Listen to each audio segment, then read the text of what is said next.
Exactly. Yes, yes. Oh, yeah. You want to pull the. Thank you. Got it. Okay, so welcome everybody to this second roundtable that Transboundary Water and Cooperation Network is organizing. The first one was yesterday about track 3, civic diplomacy, and today we are focused on science diplomacy part. And especially we want to unveil to the larger Environmental Peace Building Association our initiative that's called Highlands-to-Oceans, Anticipatory Governance of Hydroclimatic Regime Shifts in Transboundary River Basins. And our current focus is in Amazon, Indus, Mekong, and Jordan River Basins. I'm really pleased to have a very distinguished panel. Some of the panelists you heard yesterday, but it's really an incredible representation of panelists from these 4 river basins, but as well as the pioneer of this Highlands to Ocean initiative, Professor Dr. Mickey Glantz. He's joining us from Boulder, Colorado. And I'll go through the bios of the entire range of our panelists. After the plan is that I will just start by giving you a 5-minute overview of this Highlands to Ocean initiative. And then Dr. Taikis Oikonomu, who's been working with me on the Highlands to Ocean initiative, is going to provide about a 10-minute summary of what we found during the Road to Geneva event that was organized in the summer. Then I will introduce the panelists in a little bit more detail so that they are fresh in your memory. And I will request all the panelists to turn on their screens, video screens, so people can see them. And also, before we launch into this, I just want to make this announcement on behalf of the Environmental Peace Building Association that this is the second round meeting that was supposed to happen in Geneva, but it's now hybrid, more or less online, and it's a great platform. It's a great organization. I would really encourage you all to be part of this, become part of and active members of this international association. I've myself learned a lot.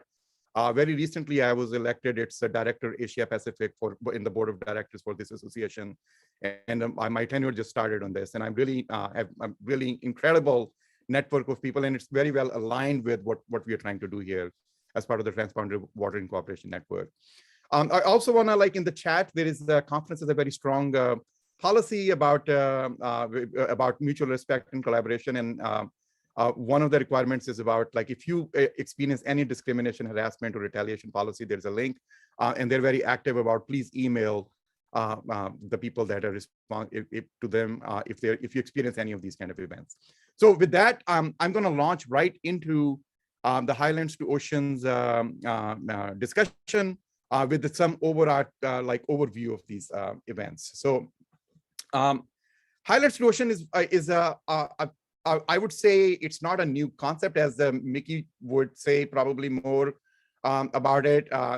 These discussions started in as early as probably in mid 20th century, but with the climate change and some of these other global change dynamics coming in, these concepts are like the integrated approach about how do we connect highlands with lowlands and even oceans, because the river systems are not, it's not just about transboundary part nature of it, it's like how they are integrated in terms of setting up these ecosystems that cross, like say in Himalayas, going all the way to the Indian Ocean, or there are 7 rivers stemming from Himalayas that are going into feeding about 2 billion people, so-called the third pole of the world.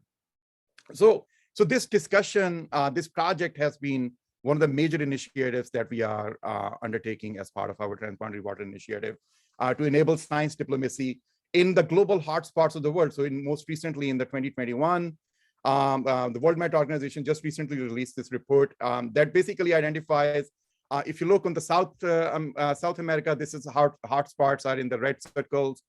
Southwestern US, these are the hotspots in terms of water scarcity and water stress. South Africa, then there's this Sahel region. There are Middle Eastern parts here, South Asia, and of course some of these northern parts of Europe, even Central Asians, Southeast Asia, and Southern Australia. So these are the global hotspots. And you see, in the bottom, the summary is that in 2018, about 2.3 billion people were living in countries under water stress, and 3.6 billion people faced inadequate access to water at least 1 month per year. So by 2050, the latter is expected to be more than 5 billion people. So if you have like about 7 to 9 billion people, we are thinking about a huge a regime shift, if you will, in this process that is being projected. So the question is then what we are doing about it. World Met Organization said, well, we need to invest in integrated resources management. We need to invest in end-to-end drought and flood early warning systems. We need to fill the capacity gap in collecting data. So these were there in purple, the recommendations for basic hydrological variables and improve the interaction among national level stakeholders. So these discussions have been going on for the last 2-3 decades in this space, especially since the climate change impacts have become more pronounced. But these are great recommendations, but World Met Organization report assumes that riparian countries in these transboundary river basins are willing to cooperate and coordinate their efforts. These recommendations ignore the imminent reality of water wars within and across riparian countries due to climate change. So this work that we have been doing as part of the Transboundary Watering Cooperation Network, in transboundary, for example, on the left-hand side, the Indus Basin stemming from the Tibetan Plateau here, and where the glaciers are being directly affected, but also water variability, like the shifts in the wetness and the dry regimes, and the shifts in the monsoons, shifts in the ENSO patterns, all of those are causing these effects. So this is like then the people in the downstream where there are like 5 rivers stemming, and a huge agricultural Indus irrigation system is being affected, but also hydropower and other effects of water scarcity are already being felt. And then, of course, the sea level is rising. So saltwater intrusion in the south is leading people in the lowlands to start migrating upwards. There are a lot of these tensions that we are already starting to see. And the Indus Basin Treaty is not necessarily equipped to tackle all of those challenges. We have published a lot about it and still trying to understand what can be done about it. So on the right-hand side, we have like the Mekong Basin. You see the number of dams in the Mekong are just, it's just everywhere. They have like a lot of effects, and more dams are being built in the north in the China. The Mekong River Commission is facing already fractures because of some of these tensions that are arising. And in the Amazon basin, a lot of the deforestation has already started to experience, like show drought. And most recently, integrated panel assessment, IPCC's 6th assessment report indicated that it's with medium confidence that the Amazon forest might become grassland if this pattern of deforestation continues, and the worst case climate change scenario ensues. So these are the hot spots here along the Andean mountains that were also indicated in the World Met Organization map. And then on the right-hand side in the Jordan River, which is like already a dry land and with climate change induced droughts, but as well as water scarcity and existing conflicts, how can, especially between Israel and Palestinians, of course, there are treaties between Israel and Jordan, but to what extent climate change is gonna, these treaties are resilient to the changes induced by climate change and other changes.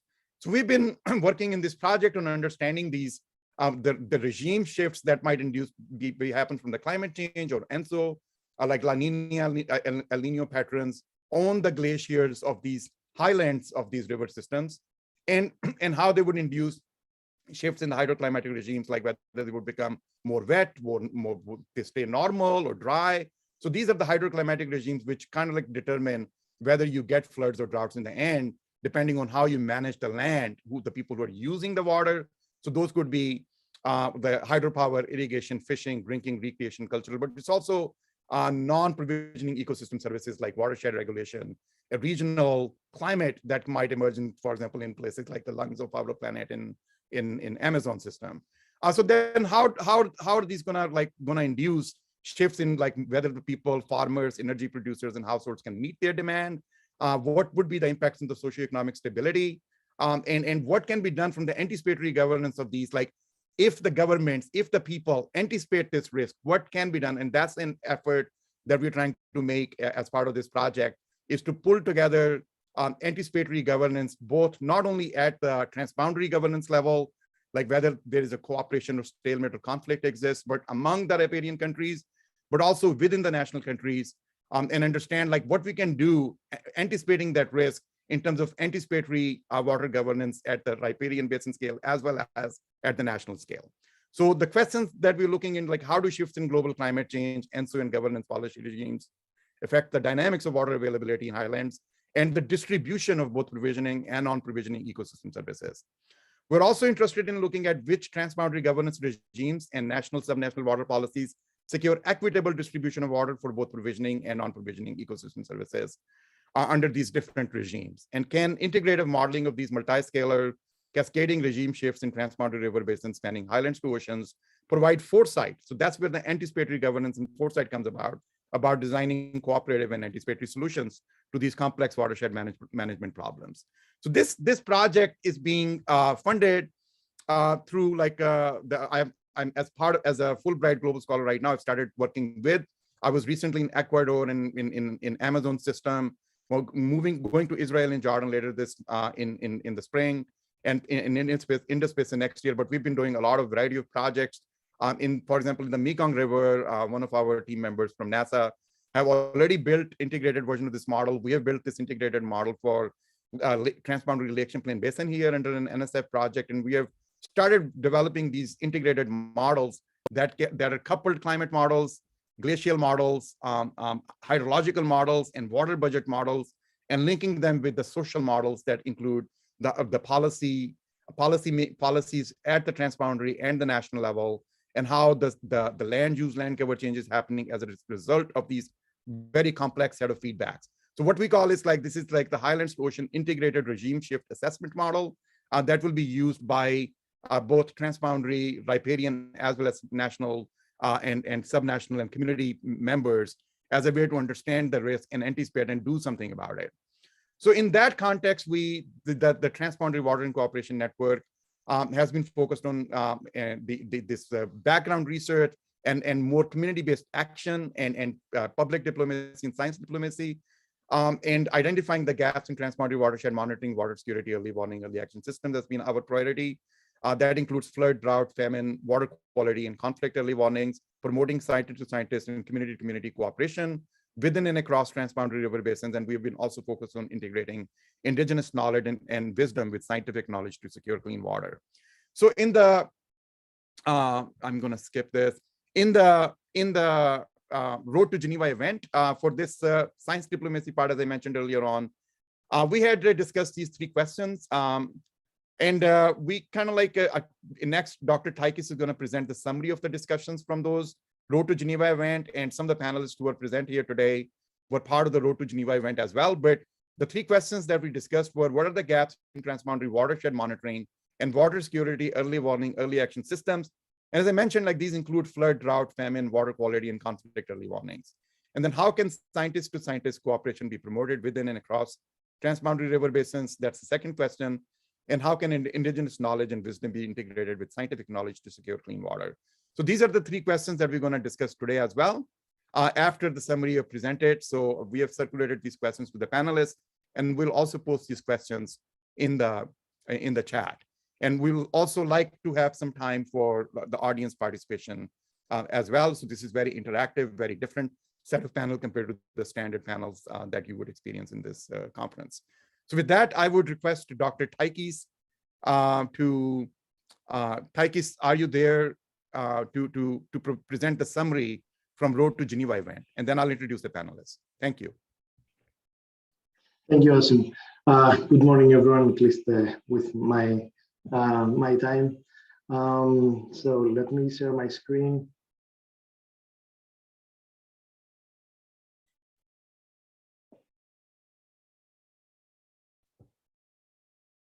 Is my screen visible? Yes, just put it in the presentation mode. Yes. In the next 10 minutes or so, we'll see the recap of the science and diplomacy road to the Geneva event that took place last June with Environmental Peace Building Association and the Institute for Environmental Diplomacy and Security at the UVM that was organized, and the twin. Taikis, people are not able to see your presentation. Sorry to intervene. Would you reconnect your presentation? I see in the chat that some people are not able to see your presentation. It says that there is meeting is in focus mode. Only host and co-host can see your video. I will fix that. Just give me one moment. Sorry about that. Okay, yeah, sure. So thank you. Anna, can you fix this issue? I saw that happening yesterday as well. Yep. Okay, it should be in the process of changing that setting. Sometimes it just takes a couple seconds. Okay, Okay, so you thanks got it. everyone. Okay, good. Thank you. Thank you. Takis, please go ahead. Sorry for this. Yeah. So I was saying, like, last June, Environmental Peacebuilding Association and the Institute of Environmental Diplomacy and Security at UVM and the Transboundary Watering Cooperation Network hosted a 3-day event, as you said, ASIM, about the Road to Geneva Symposium with 4 river basins as focal points, the mainly, as you mentioned, also Indus, Mekong, Amazon, and the Jordan. The first mainly focused on the citizens, community science, monitoring, and transboundary governance mechanisms, while the second 2-hour meeting that also led to this event that we're going to discuss today is evaluated the current capacity of the basin-wide integrated watershed management models to monitor and predict the hydroclimatic extreme events and regime shifts. And while the third and last one looked into identifying creative synergies and cooperative solutions for scaling up the implementation of science and environmental diplomacy. And all of these events are available online for those who would like to watch. They find the YouTube links at the Environmental Impacts website. So the second meeting of the Road to event had 3 overarching questions, as you also mentioned. The ASIM was like mainly what are the gaps in transboundary watershed monitoring and about the early warning and reaction systems. How then we could promote cooperation between scientists, not only across boundaries, but also within a country. And the last of how local wisdom could be integrated with scientific knowledge to secure clean water. So regarding the first question, we say that data sharing between countries is not what it should be, and that creates hindrances in monitoring efforts, but also the creation of basin-wide early warning, early action systems, that's said by Senator Memon. So most of the early warning, early action systems are tied to national boundaries, and thus information is not communicated across the border. Another point, and this information could be crucial for the communities in the neighboring countries. Another point he made was that while we have the capacity to create elaborate early warning, early action systems using frontier technologies like, for example, high resolution remote sensing or AI algorithms to forecast these kind of events, there are still ground-looking constraints that needs to be tackled. Professor Satek then underlined the importance of long-lasting scientific presence and research efforts where local communities should be fully engaged. Was another point that was made during the discussion of the first question, where Dr. Lipsen emphasized on the need to create regional watershed standards and to unify the methodologies used among the sharing countries, so one country is not using a different methodology to examine something where the others use a different one. So it will be also useful that for synthesizing also the information that the countries are doing will be helpful. So he also noted that the different information access capabilities that the different communities have in the same watershed is also an important factor, especially for effective dissemination of early warning and action information to all in these watersheds. And last, Dr. Bowman suggested that the ability to examine the trade-off of model outputs and the different value systems should also be an available option for in this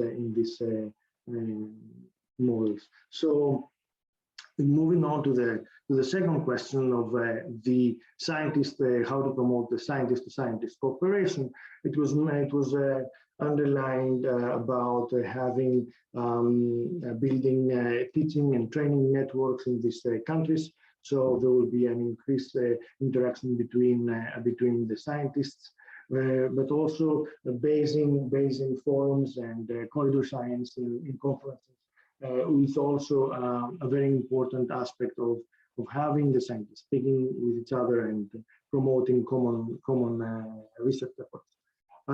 Sander Mengens emphasized in the need to eliminate the competition that exists between scientists, and also create these synergies for research in order to have like to be on the same page and have like a common effort. Professor Mohanty was mentioning about building consortiums to enhance collaboration with giving examples of being a part of a consortium like that and successful with successful examples. But also he underlined the importance of having a mechanism in place in order to share the knowledge that needs between scientists and within countries. The last question that was discussed was about how the integration of local knowledge to with the scientific knowledge, and a way that was put forward by Dr. Pacaro was to work directly with the communities to develop simple management plans and monitor what they need. Another key point was by Professor Friend of having like social innovation interventions, and so we have like a communities leading and conducting their own research, so increasing also their voice in forums or with the government, local governments, or internationally, but and could also lead to change on the ground for these communities. And Professor Swatek also mentioned about an example about in Okavanga Basin about two-way environmental education program that was a very successful example of exchange of indigenous knowledge and Western knowledge. But also he mentioned about this local input, this local wisdom disappears as we scale up. So it's something that we have to keep in mind. So wrapping up, we will watch a short clip about future challenges in Highlands-to-Oceans continuum. It is from the keynote presentation about the H2O initiative that Dr. Michael Glantz gave in the Road to Geneva second meeting. We have him today.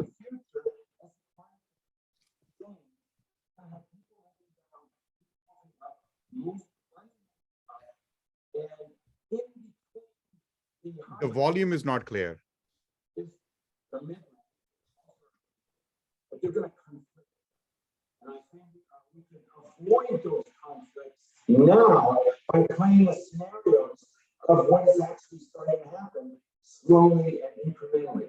People creeping up the upslope as the ecosystems do, and creeping downslope from the top. And yeah, I don't know if the sound was okay, but yeah. Maybe Mickey can reset this. But Yeah. We have him with us today. So with that, I will stop sharing my screen and asking back to you. Okay, great. Taikis, thank you so much for this summary. This was an idea for us to give you a preview, but of course you can go back to the Environmental Peace Building Association YouTube channel, and maybe somebody can post a link to the Road to Geneva events here in the chat as well, and revisit those discussions in detail. As part of that, those events and the events in Impacts Geneva conference, we are also, I just wanted to make this announcement, working on an edited volume about transboundary water diplomacy that will be kind of like we'll be doing invitations and for chapters call for chapters, hopefully during the end of the spring, summer semester. And there would be about a few months for you to submit those. So there is that part of a set of activities that are also happening as part of this initiative. So with that, I would go to the panel and start the introductions of the panel and the questions, 3 questions that we'll be discussing in the panel. We have already been kind of like extensive discussion will be taking place. We'll be invited these panelists to have present some more summative arguments about these issues. So the first panelist is going to be Professor Michael Glantz. He's a political scientist in the early 1970s. Glantz shifted his research from wars of national liberation to understanding climate's impacts on society and society's impacts on climate.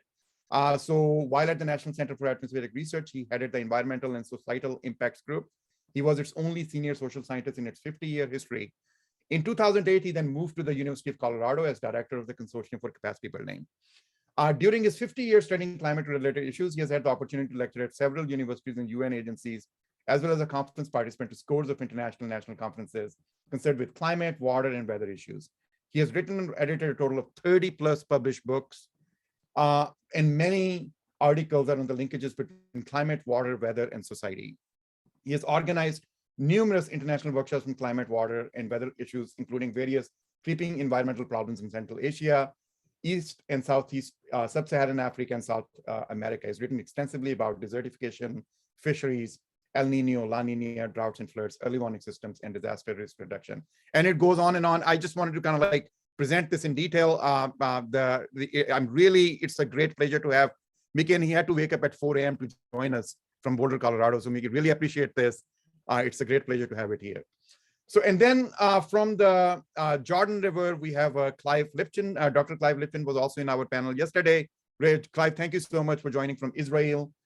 He serves as the director of the Center for Transboundary Water Management at the Arba Institute. He oversees projects focused on transboundary water and environmental problems facing Israel, Jordan, and Palestine.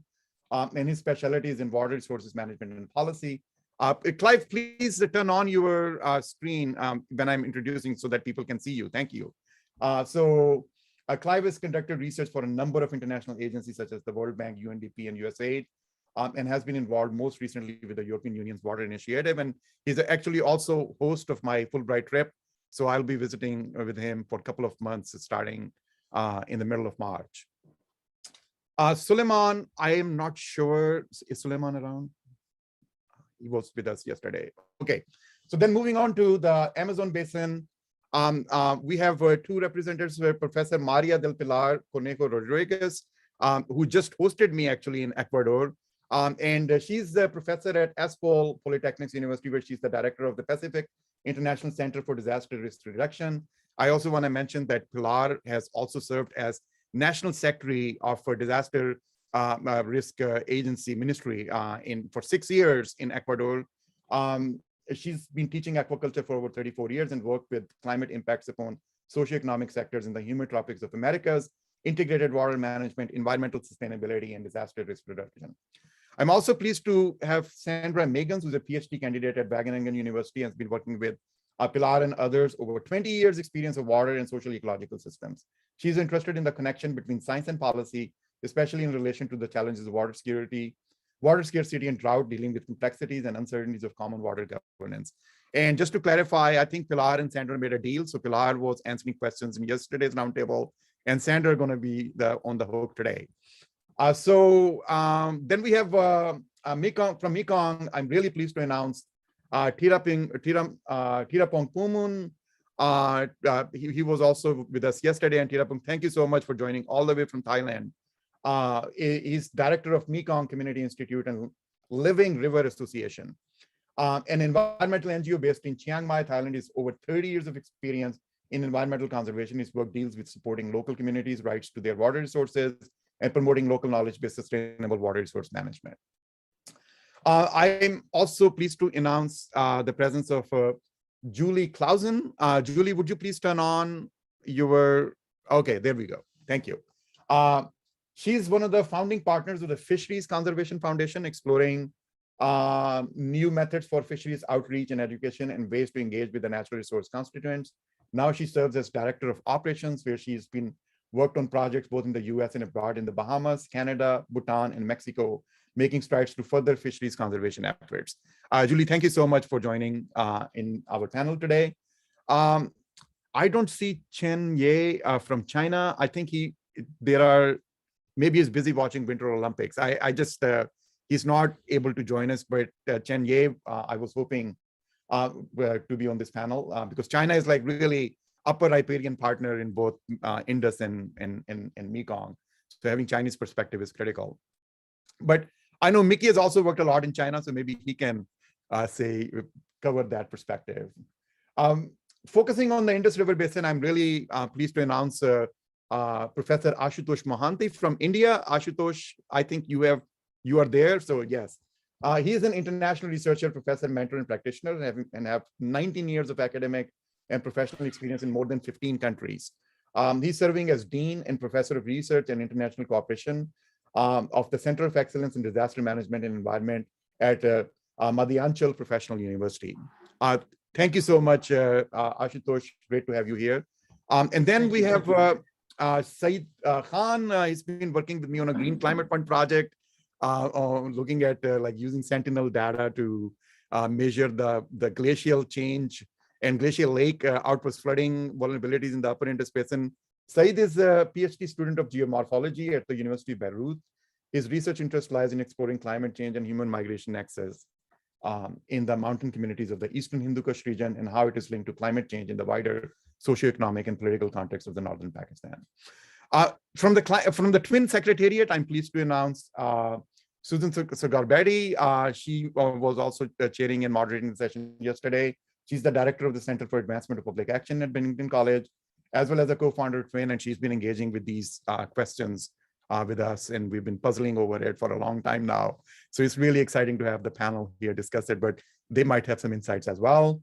Bindu Panikkar is an assistant professor at the University of Vermont and also associate director of Institute for Environmental Diplomacy. She's working at the intersection of the emerging fields of environmental justice, environmental health, and science, technology, and society studies. I'm also thankful to the Twin Secretariat help from Ben Ryan, who was a panelist and did a summary yesterday. He's a PhD student in Sustainable Development Policy, Economics, and Governance, and working with our team here. Dr. Taikis, you just presented a summary.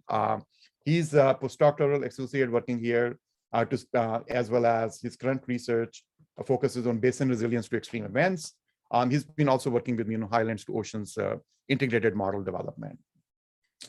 Dr. Caitlin Waddick is also another member of our team. She's has a PhD in environmental planning from Georgia Institute of Technology on issues of integrating urban planning with public health.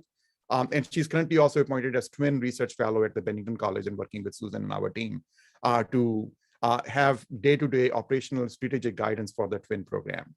So with that introductions, I'm ready to jump into these. And while we're doing it, and in yesterday's meeting, I noticed that there was a lot of discussion on the chat as well. So please feel free to use the chat and we'll try to keep getting back to the chat. So I will start this first question I'll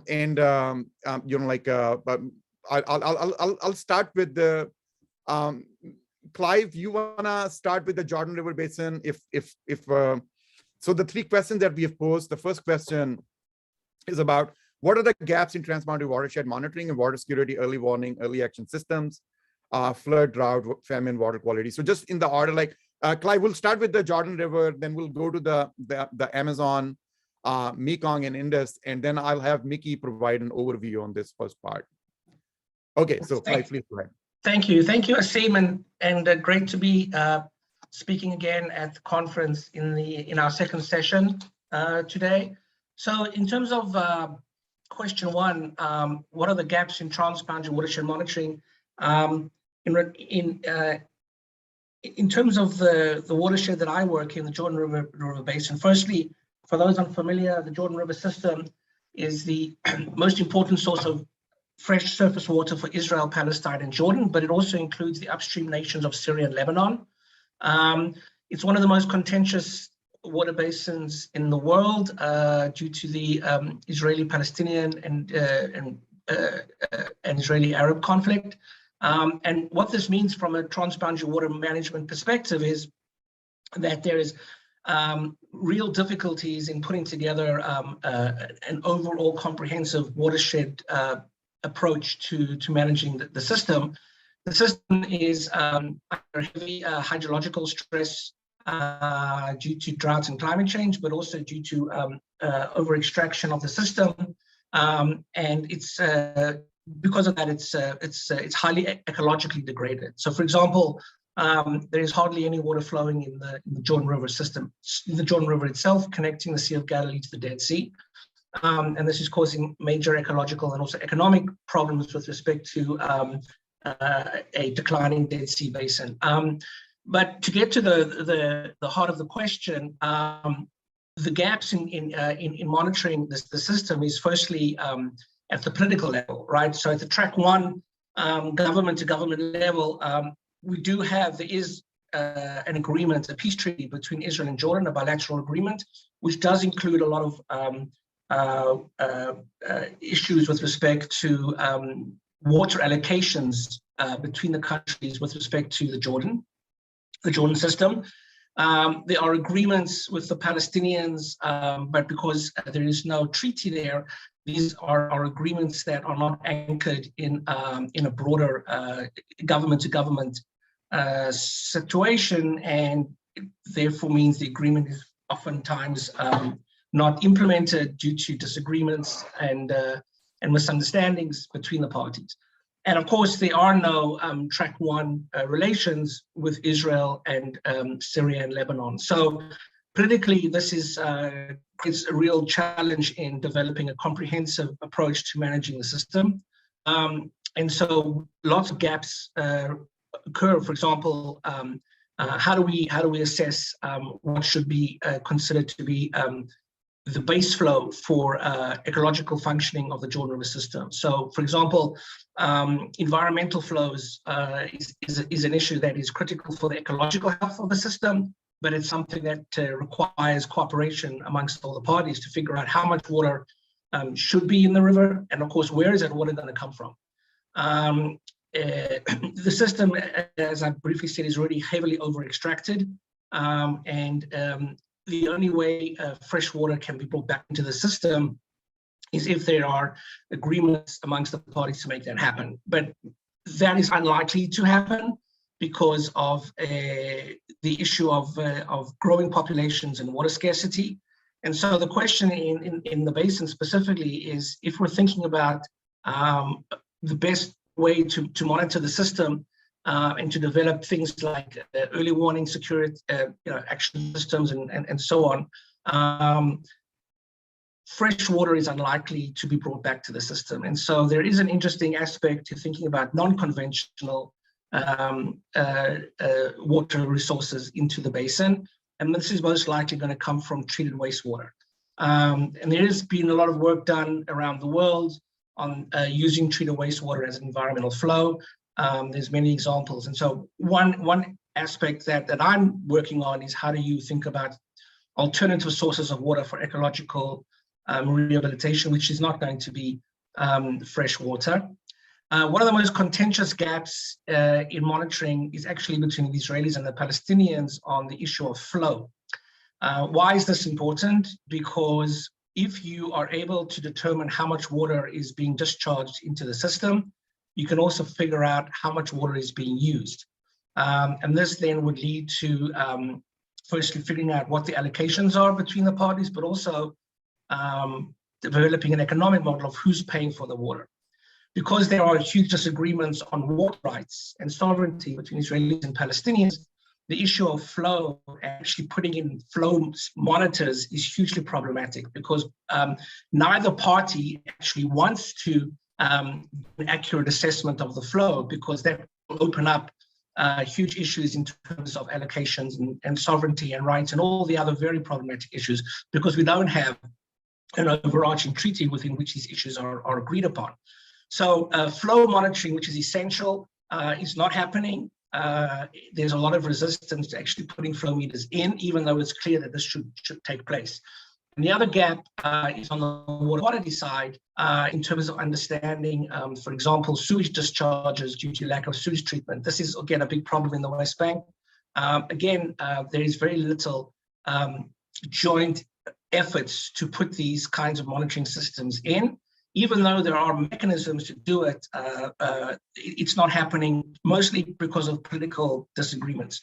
So to end off, what we are promoting and advocating in our work at the ROI Institute is how do you actually bring these kinds of sensors and monitoring technologies online through a track 2 or even a track 3, which will bring us to questions 2 and 3 later on in the panel.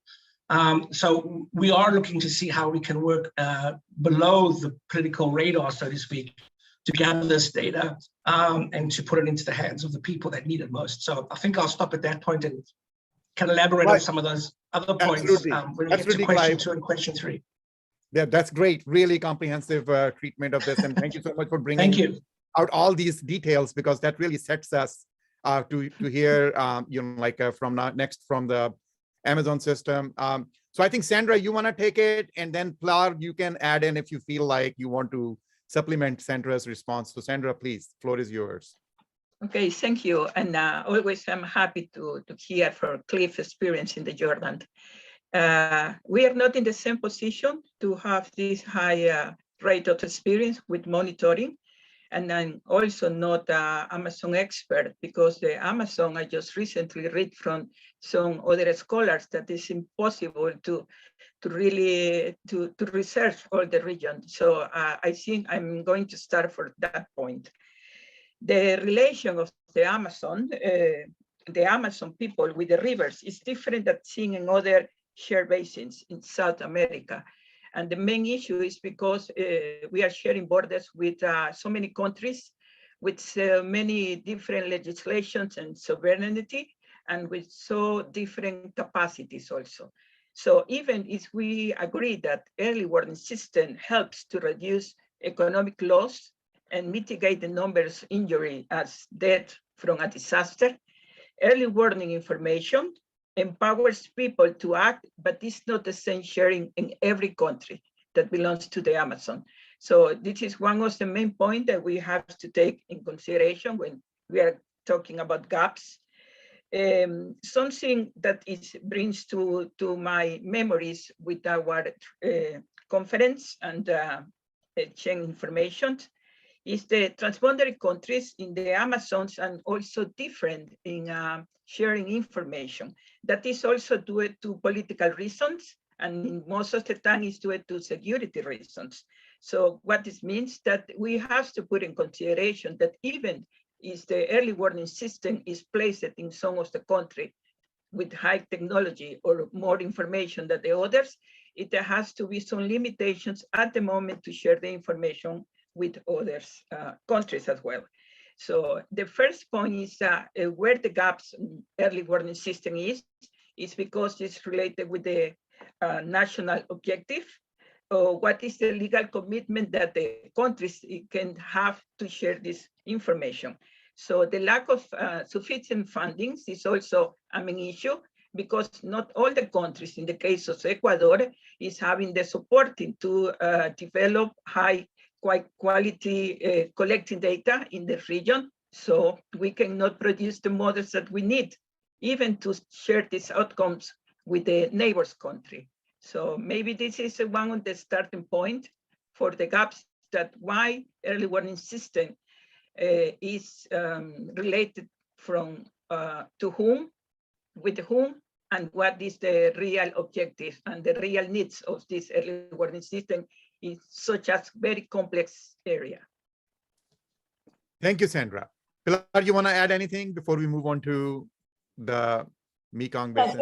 Just one small comment is that there are efforts that are written on paper, like the strategic plan for the Amazon Treaty. They were designed in 2018, and they're having some calls, but the early warning systems are kind of fragmented, like for different river basins that are tributary to the Amazon. So this integration, I think is very far away in terms of things that can go down to the people, because on the big picture, you can have, the satellite information and very broad scale of what's going on. We get the pictures of the rainfall coming in and some issues about it, but that's it. Right. So there's need to like build in more value added information and communicate it to the stakeholders to understand like what they can do about it. Like that's the early action part. What Mickey calls like end-to-end kind of like systems. So that's really, thank you so much, Pilar. So let's move to the Mekong River Basin. And I think Tirapong, you wanna talk about this first question that we've been posing about the gaps in transboundary watershed monitoring and water security early warning, early action systems. That's very broadly defined. Thank you. Good evening from Thailand. I think the main gap is that we don't have the effective platform to share information or warning that the platform that is accessible and acceptable by different group of people in the Mekong. As you may know that there are many countries, a different group of people. Some of the example is about the no effective warning system about the disaster or the change of the Mekong water level in the Mekong. As you may know that the Mekong level is changed, it takes about 3 to 4 months to reach the highest or the lowest point. But now the Mekong change every day. Fluctuation is the main problem because of the water release from dam in China. So we need the system to warn that the water when it change, when it's gonna move to the next community or the next province. But we don't have this system, and it have to be accessible by local community too, not just the government. And another problem is that China in upstream don't want to share information, and we request many times, but it's not work. And because of the politics of water in the Mekong country, some facts are not accepted. Just as some research point out that the Mekong Dam in China is the main cause of flood in drought. But the Chinese government may say that, oh no, it's not because of dam, but because of climate change. We don't have the clear evidence that is this true or because of climate change or dam. And in the opposite way, Chinese government may say that dam in China is the solution for climate change. They have the same problem. The dam is help the downstream community, downstream country. So yeah, the platform, effective platform is important. Thank you. Tirapong, thank you so much for bringing out this very, very important point and like pronounced the transboundary challenges between China and the rest of the downstream countries in the Mekong system. And Julie, please, would you add to this? I know you're gonna go to the water quality and fisheries part of it, but please, I know that monitoring is also needed. So please. Yes, exactly. I think, adding on, it is an extension of water quality is really looking at biological indicators and the failure. If we're going to have freshwater ecosystems that are resilient, we have to pay attention to those biological factors. So, the benthic community can be a great indicator of water health. That the amount of invasive species in a system, those are all, great indicators for the health of a system. One problem is that there is a lot of data being collected, but it just doesn't work its way up the chain into any sort of political information.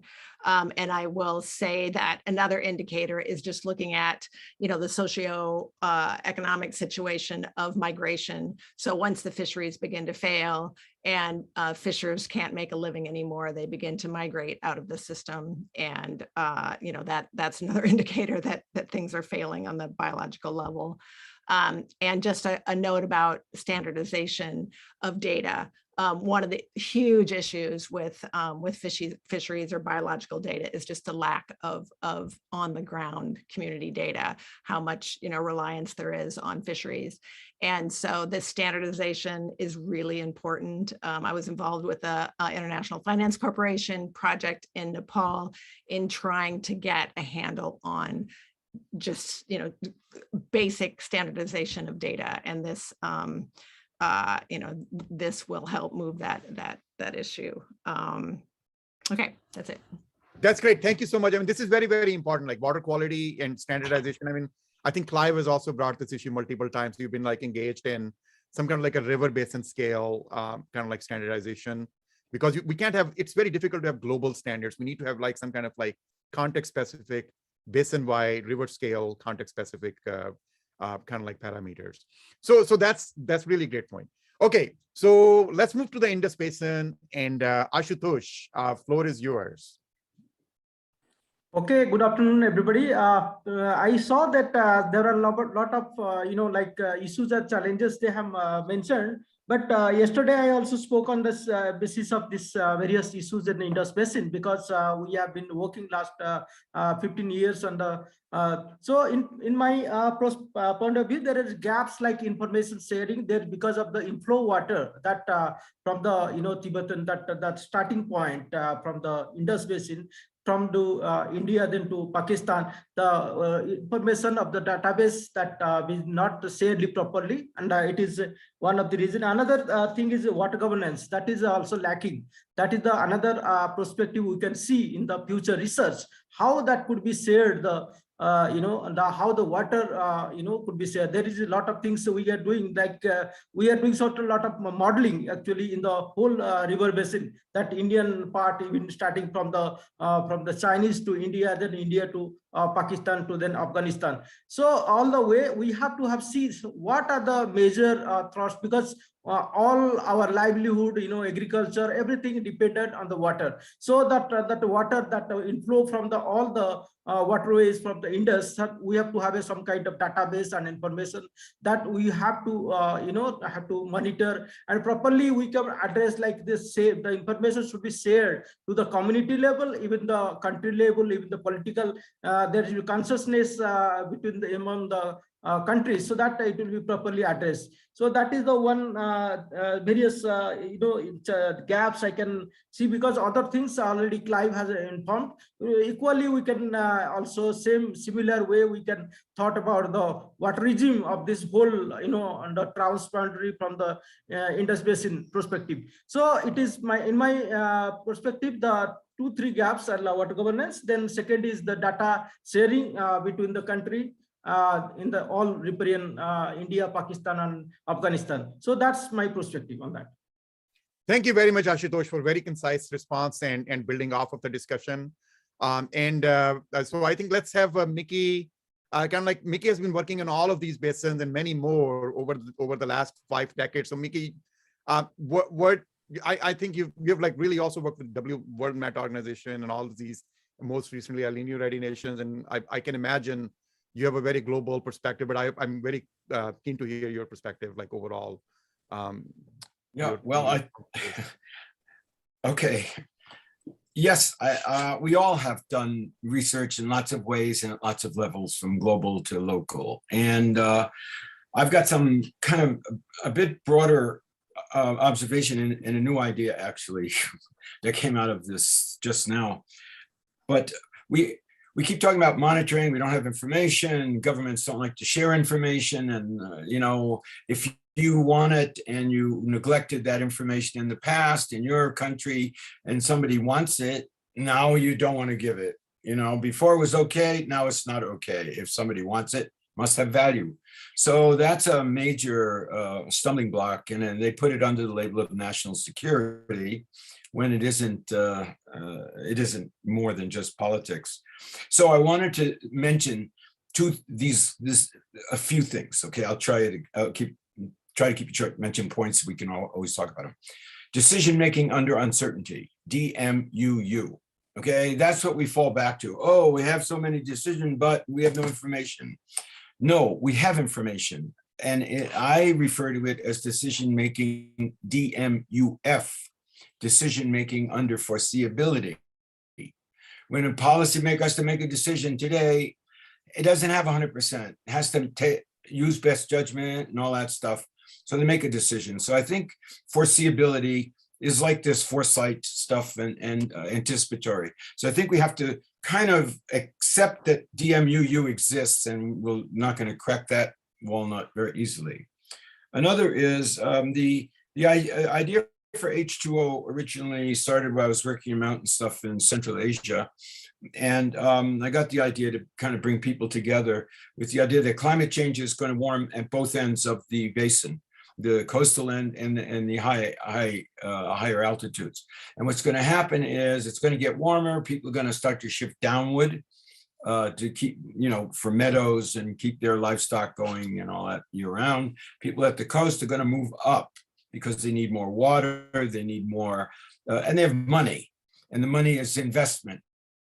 And they just, I'll do farming in the mid-reaches.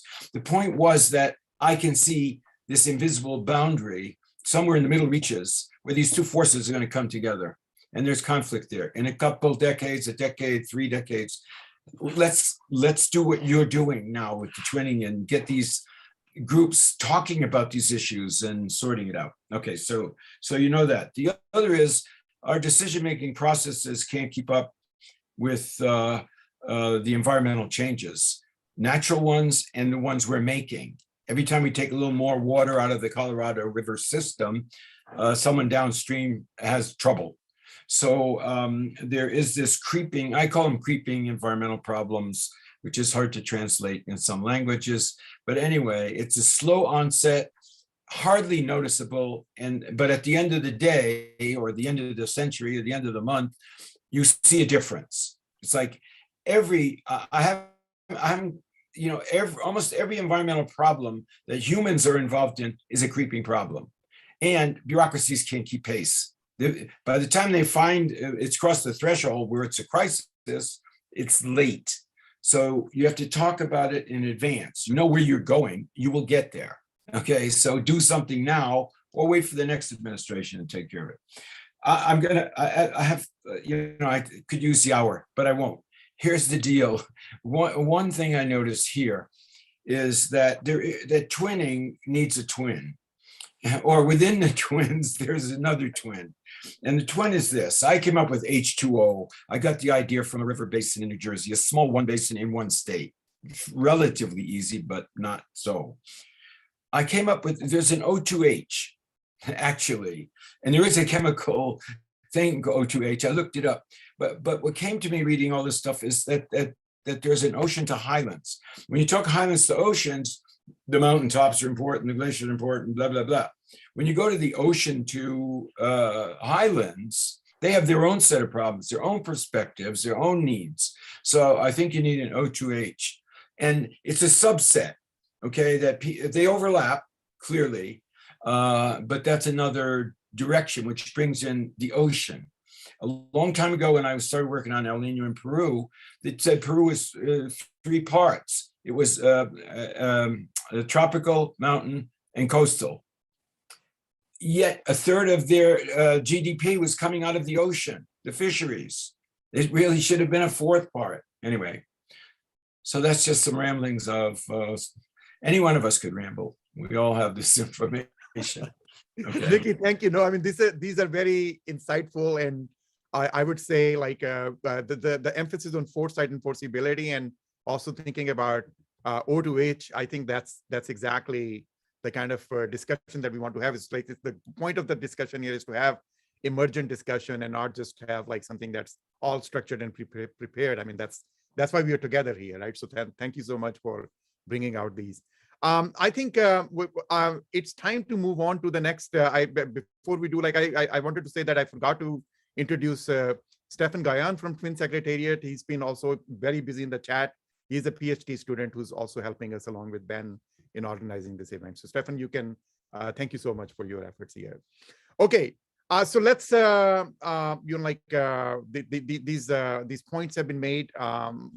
Let's, all of them are kind of like set the stage. Well, we need to have scientist to scientist cooperation in these transboundary river basins. Like if the data is being collected in different ways from different standards, how do we integrate that? How do we work together in like building these models that are transboundary, highlands to oceans or oceans to highlands, if you will, that could like get it like be integrated in a sense, and not just focus on water quantity, but also water quality, but all kinds of these other dynamics of climate change, for example, like how climate change induced precipitation variability that, for example, Tirapong mentioned, or droughts in Amazon or in Jordan Basin, and the variability issues that came out in the Indus Basin as well. So the question here is that we need to have scientist to scientist cooperation. Like some people have been saying that, well, we have the satellite data now, so we don't need to collect data at the basin level, at the field level. That's not correct. We need to have validation of the satellite data through the data sets at the stream level for validating hydrological models. We need to have basic socio-demographic data to build these integrated models to understand what is the value of the water, as Clive brought out. Who is demanding the water? What is the conflict in terms of the allocation of water between farmers, energy producers, and so forth? So these are this both from the social and climatological side, and hydrological side, we need to have data and scientist cooperation. So the question is then, well, how can we? The second question that we have posed, and we've been discussing this, how can scientist to scientist cooperation be promoted within and across transboundary river basins? So this is at the core of the science diplomacy work that we've been engaged in the last 2 decades. I will say, at least in the Indus Basin. Mickey Glantz sent me in 2005 there to organize an Indus Basin meeting in South Asia that was Climate and Society Affairs when I was a postdoc at National Center for Atmospheric Research. I mean, at least the history is there, and we are still not there in terms of having an effective agreement, despite the existence of Indus Basin Treaty. So with that, like, how about we start with Ashutosh, you are on the hook. So like, we need an Indus Basin data treaty. So what's going on? Well, how can we promote scientist to scientist cooperation? And I know you talked about it as well. So you want to take it on? You're muted. Okay, so we have a mechanism, like we have started a program called HUC program, Himalaya University Consortium, where we have 8 countries partners, and we have shared the information among the scientists, and we are giving some scholarship to the Pakistan students and Afghanistan students, Indian students, and Nepal students. So there is a very big collaboration among the students within the HUC program. So now it has an planning to revive again with the World Bank support, and there is a possibility of the other institute, like I'm leading the Indian part, although I am also associated few years back with the Beijing Normal University. I work as a visiting faculty. So we have some mechanism to sharing the information and knowledge and our research outcome from that, our research. So there are a number of like 10 to 12 PhD scholars working with us from all across the basins and river basins. So we are sharing the information on the various modeling, and we are working on various how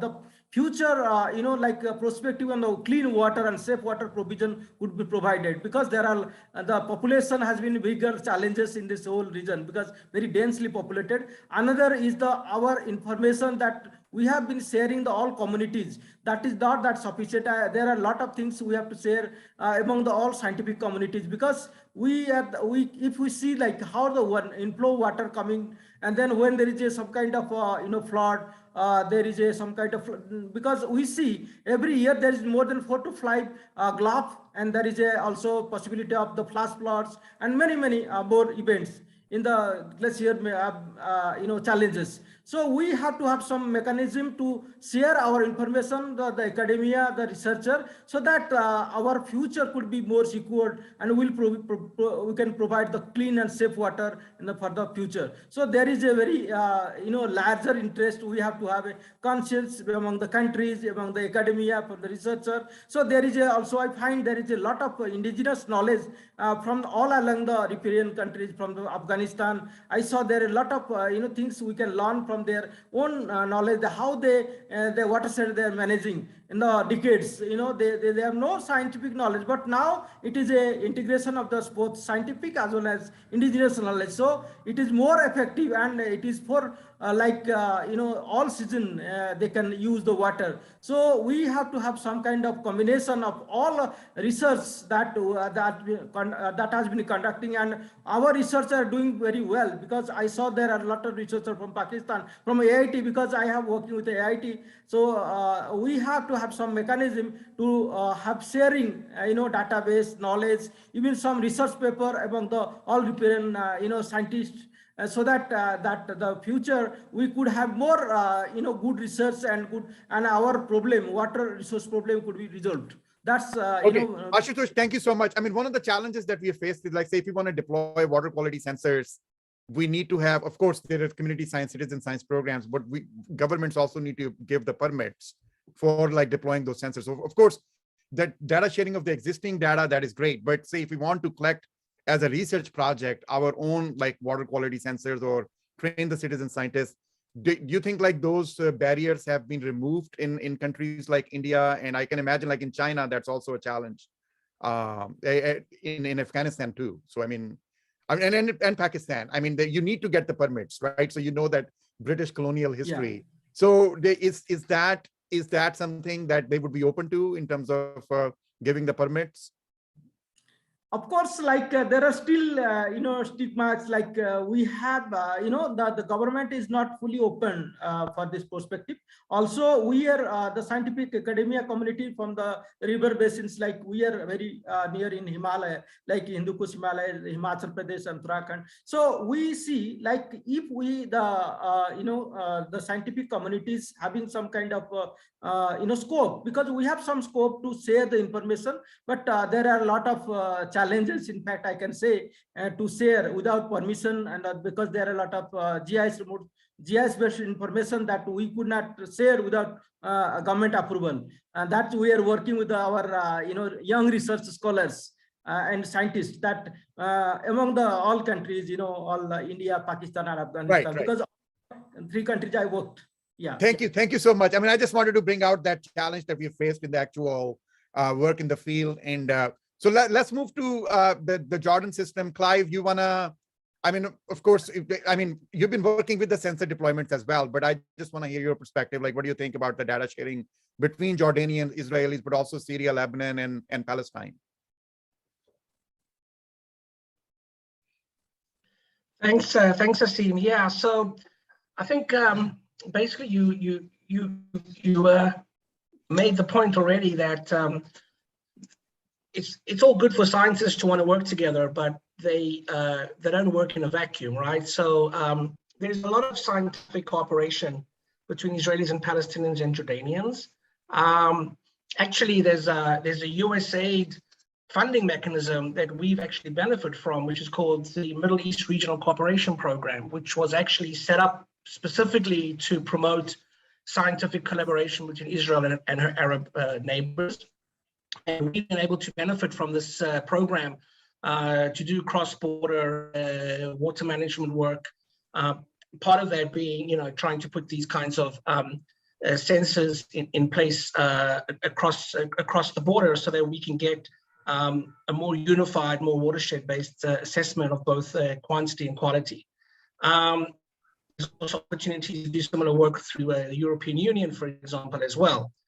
But I think the issue is that there is good collaboration on the scientific level, on the technical level, but none of that, again, can really go beyond, or let's say the frustration that we have in our work is that we do good science and we do it collaboratively and we do it transparently, but where does the science go, right? It's all good that we do our work and we get it published and so on, but at the end of the day, it has to get into the hands of the policymakers because they're the ones making the decisions. And that's where, of course, we hit the stumbling blocks and the obstacles, whether it just be pure bureaucracy, inertia. But a big problem, at least in our basin, is just there's mistrust. There's data. One way that I've seen this over the years, and I've experienced it myself, is data is power. And those that have the data have the power, and it was mentioned earlier in the session, they don't want to share that data because they're sharing their power. And this is a big problem, specifically with respect to Israelis and Palestinians because of the conflict. And also because there's an imbalance in abilities and capacities. Israel has very well-established systems and technologies in place for water monitoring, the Palestinians less so. So there's also just a built-in inequality in the abilities of the sides to work together because the capacities are different.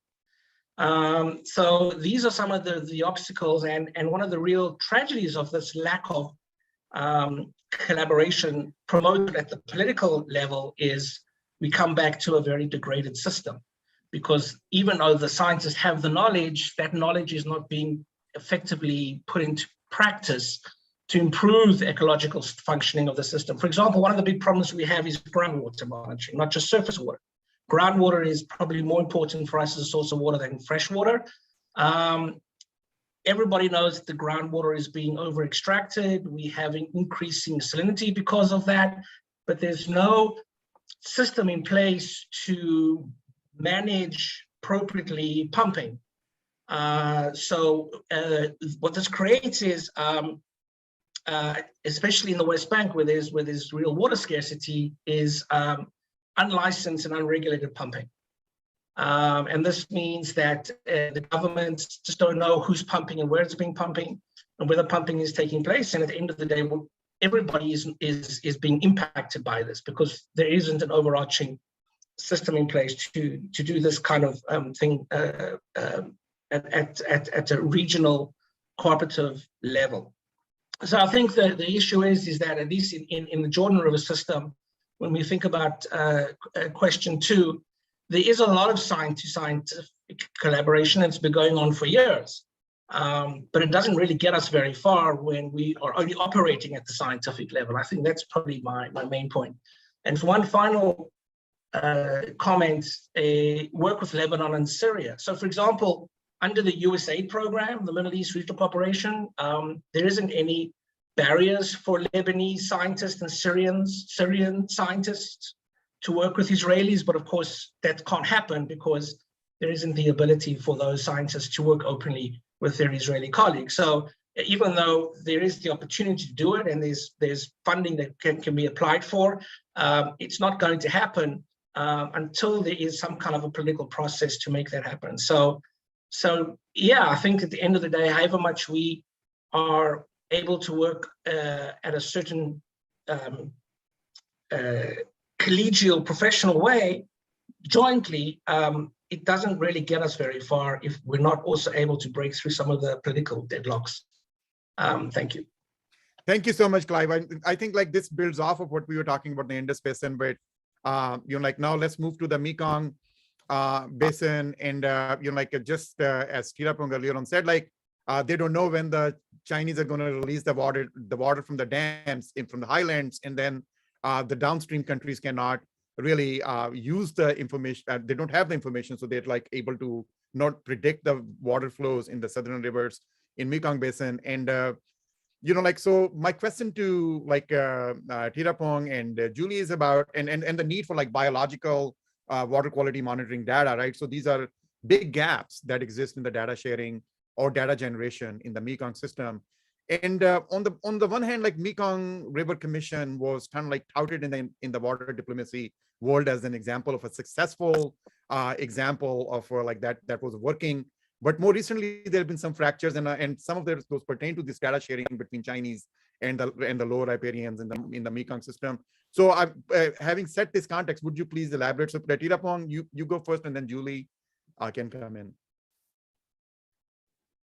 Yeah, is a lot of gap about the knowledge, and we need more the data to support to solve the problem. Yeah, the Mekong River Commission just start to work to cooperate with China, Lansang Mekong Corporation, but we don't know that how it's gonna be and how much they're gonna share. Is there any hidden agenda or the politics? I believe that it's not gonna be easy, and there may be some political or hidden agenda behind the cooperation or sharing information is not going to be 100% or clear to get information. I think beside that, I think we need the research or the data that we need the integration of different of the environmental side and social side. We need to develop more research model, especially transformative research or co-production research. I think this is important. Thank you very much. Of course, this is very, very important point about co-production of knowledge that we also discussed yesterday. So Julie, please. Yeah, just I would just emphasize what Clive said is that, there are some actually really good science networks in the Mekong and in the basin, but where does that science go? Where does that cooperation go? How do you get that into the hands of people that either need it or need to hear it? So that, that link is something to fix. I think there are some really good examples in other parts of the world where scientific networks have really been able to push some of these things. And I was just going to comment on other paths to make a difference with the science is just through the hydropower funders. If you can really reach out and make some headway with World Bank and IFC on listening to the science and really looking at it in a sense of reality. I think some scientific consortiums can make a lot of headway there. They're starting to pay attention. They're paying attention to these environmental disasters, but there's still a lot of empty promises going on. So Julie, great. Thank you so much. I mean, so this idea of scientific consortium, that's why we're trying to put in the twin this science diplomacy and build this consortium maybe that might be aligned with these broader discussions that you pointed out. So let's move to the Amazon system. I think, Sandra, you want to go, and Pilar, very quickly about this science to science cooperation and the data sharing issues. Yeah, thank you. I would like to take the last comment from Julie. And just to quote something about the government from in general, they are putting the cart before the horse. That we know that expression. The government put the cart before the horse by investing heavily before making major reforms in understanding the transboundary cooperation scenarios. What it means. The academic community, especially in our countries, they face some challenges to connect with the government scales. And that brings a lot of problems because without proper funding, there are no science and there are no results that can be shared among the countries. But this is another question that yesterday I was reflecting about what we have been done here or through the literature. How we define the Amazon research scientists and the Amazon scientists to do what.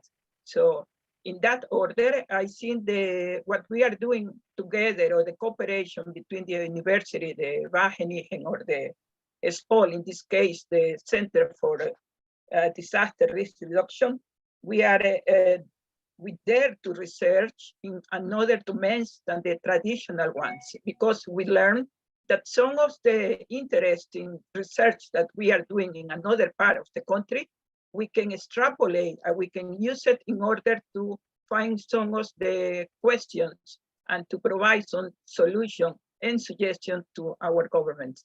So I think that is a very new approach that brings a lot of challenge for us, the scientific group that is very limited in our country, and trying not to fragmenting about issues, but about what in reality the agenda needs in the country about the Amazon in general, because we are sharing the same issues in most of the country, even it's in the coast or it's in the Amazon or it's in the Highlands. So I think it's Pilar can support a little more my comments with some of the new results that the center has been done regarding to this issue. Thank you much, Sandra. Pilar? Well, some of the things are also our responsibility as academia, you know, like for example, it's easy for us to have a graduate student, you know, guide this graduate student and so on. What is difficult is, for example, for all of us to agree on having one of our courses in our universities being common to everybody. So all of them know different realities. We have done this in Ecuador. It's not easy. We have 3 universities working together for a master program in integrated water resource management from the northern part of the country, in which the Andes are different than from the southern part towards the Amazonian and the coastal. Because we found out that even in such a small country like Ecuador, if somebody studied only in the coast, they didn't know what was happening in the other part of the country. So the thing is here with the whole group that is here, no? For example, the twin group, we share common experiences and all of us make an effort to speak English. So there is something that we have to take advantage of. So maybe in the not so near future, but with the pandemic, e-learning has become reachable tool. We could share, you know, like one course that we have it for all, maybe a MOOC or maybe something. This will foster collaboration because then we know, oh, we have the same problem. They have resolved it this way, or we have this other problem. And the other thing is that when we have these legal frameworks from the governments, I mean, the governments change every 5 or 4 years. We don't, we stay for long periods in academia. So why not look at what they have planned and say to them, okay, we're gonna take this part of your plan and we're gonna support you and work on it. I know it takes a lot of lobbying time to do so, but I think it's worth it to make the effort.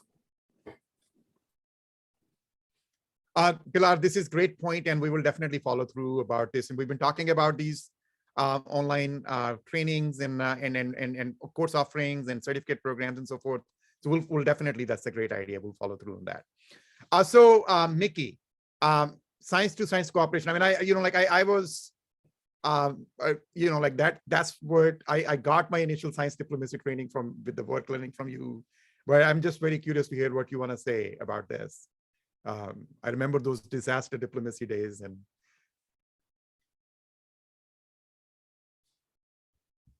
you're muted. Maybe it's better if I'm muted.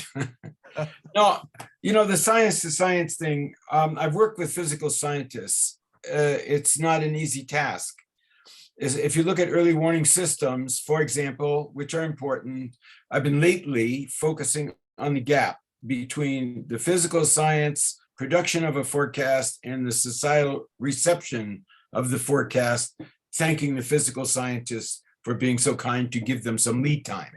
However, early warning requires 2 things. Science is limited. They're not going to give you a perfect forecast of an El Nino or whatever, okay? Just forget that. At least not in my lifetime or anyone's we're talking right now. But there is a good opportunity to project out. And my feeling is that we've got to, we have a lot of information. We already know things. The gap part is it should be more integrated. It's not physical science. They're doing the best they can to produce a forecast to give you as much gap time. And society gets early warning, they get the early warning managers get it and they move with it.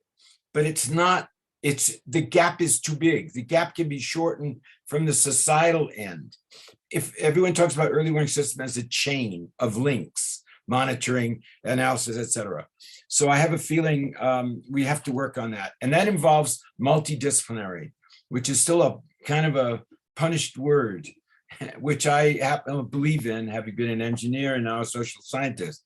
Yes, I don't need to make everyone an engineer, but they can understand some of the things I do, and I can understand what they do.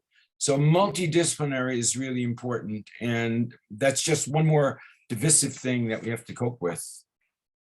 Thank you so much. I mean, this is really, really critical, that the gap that exists between social and natural scientists and the challenges of like transdisciplinary or interdisciplinary work that we face in this integrated approaches, right? So that's really very, very important point.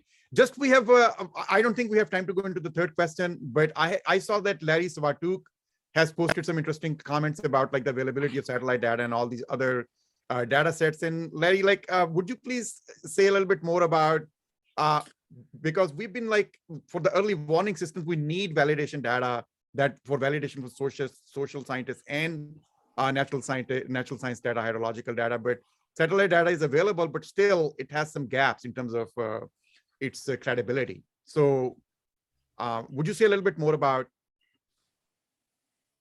Sure. I don't know that. Good morning, everybody, or good afternoon. I'm in the middle of a snowstorm here, so it's a different kind of water management that I'm dealing with.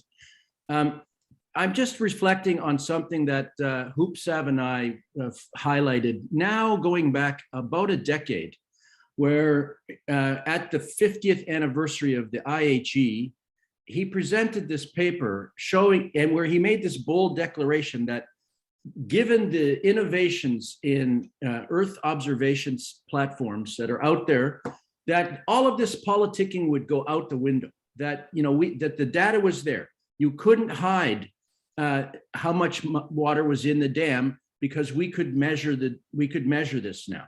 You can't claim that there's a drought if there's a lot of soil moisture in your land. So, so I'm wondering about. I mean, I know that politicians still will argue, but is this not a possibility that is there a place to aggregate this? I see Liliana gave us a link to Map BIOS on the Amazon. So, some kind of central, maybe Twins is the place to do this, where you aggregate this data.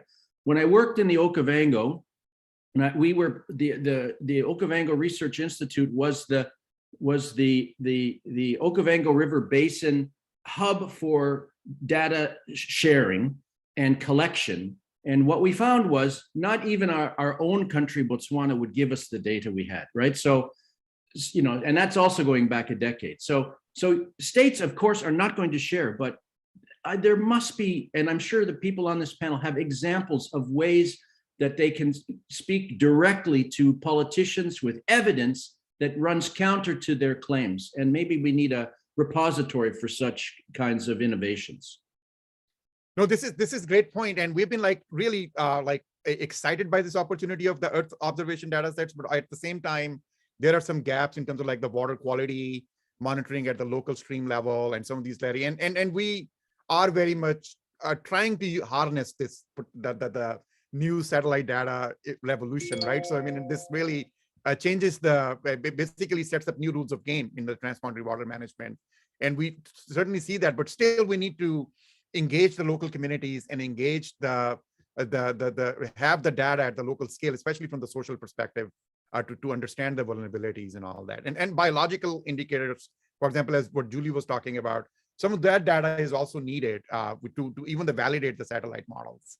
So, right. So it's kind of like not to interrupt too much, but that's a super important point, right? Because where is the space for citizen science?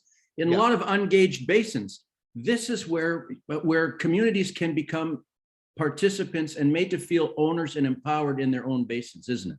Absolutely. I think this is a great point to conclude this roundtable. I mean, we are at the time, where I wish we had the time to discuss, we could easily have done on the third question alone an entire roundtable, but we just are not there. I think it's been really, really exciting to have this discussion. I really appreciate your participation across the time zones, from all the way from West Coast to Thailand, and I really appreciate the active participation and sustained participation in our twin initiatives.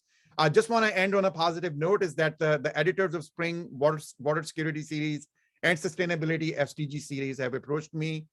We have been talking within the Twin Secretariat about doing an edited book, and I have requested Bindu Panikkar and Karen Waddick to help me in terms of editing that book. We'll be writing a call for book, chapters. We would be focused not only on the track 3, track 2, track 1 diplomacy in organizing that book, but also these 4 river basins. and we'll invite you to submit the chapters and build off of the discussion that we are having so we can publish that and let the rest of the world know about this work. But in addition to that, we are in the process of setting up a platform that has been keep coming back in terms of the data sets. And we will be getting back to you about the twin platform and also the Highlands-to-Oceans proposals. There are some proposals that are in pipeline. They're being reviewed. We are already starting to work on building those models in the basins where we can. But we will be reaching out to you about the more specific implementation of Highlands-to-Oceans integrated model work and science cooperation from that perspective. And we want to engage NPAC's community as well in this process. So with that closing, we are at 8:32. So before they kick us out, thank you so much for everybody's participation. We'll post the videos and chats and really appreciate your help in this process. Thank you so much and have a great day, and we'll be in touch with you. Thank you. Bye. Thank you all.